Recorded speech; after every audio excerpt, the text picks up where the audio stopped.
Nah, kita sering mendengar kemarin kata-kata chaos politik ya. Kalau kita ini chaos-chaos kecil sudah mulai terlihat.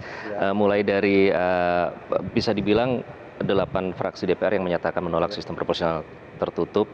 Kemudian meskipun bukan ancaman tapi lebih kepada menyatakan pendapat bahwa MK tidak boleh mengeluarkan keputusan yang bisa mencederai demokrasi. Bagaimana Anda melihat dinamika menuju sampai besok ini, Mas? Iya, saya dan kita semua saya pikir tidak berharap akan ada chaos ini ya. Ini bisa dituntaskan di Mahkamah Konstitusi. Chaos hanya terjadi kalau publik menyadari Mahkamah Konstitusi tidak fair. Misalnya kalau kemudian Mahkamah berpegang kepada Undang-Undang Dasar, kan jelas ini.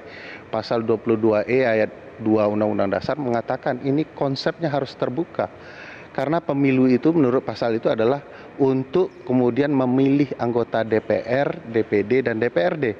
Konsep memilih anggota maknanya terbuka. Jadi tidak memilih partai politik. Jadi kalau undang-undang dasar yang dipegang, semua orang akan menghormati. Walaupun mungkin tidak suka putusannya. Tapi kalau MK sendiri mengkhianati undang-undang dasar, mengkhianati putusannya yang lampau 22/24 PUU 6 Romawi tahun 2008 soal sistem pemilu terbuka, tentu orang merasa aneh kenapa MK melabrak undang-undang dasar yang harus mereka jaga, mengabaikan putusan mereka yang lampau hanya untuk kepentingan politik sesaat, untuk menyenangkan partai mayoritas tunggal yang akan muncul di kemudian. Bisa juga mengkhianati kedaulatan rakyat ya, tentu. yang menginginkan mayoritas. Ya, betul. Karena konsep sistem terbuka itu berkaitan dengan pasal 1 ayat 2 Undang-Undang Dasar, yaitu bicara soal kedaulatan rakyat dijalankan sepenuhnya oleh Undang-Undang Dasar.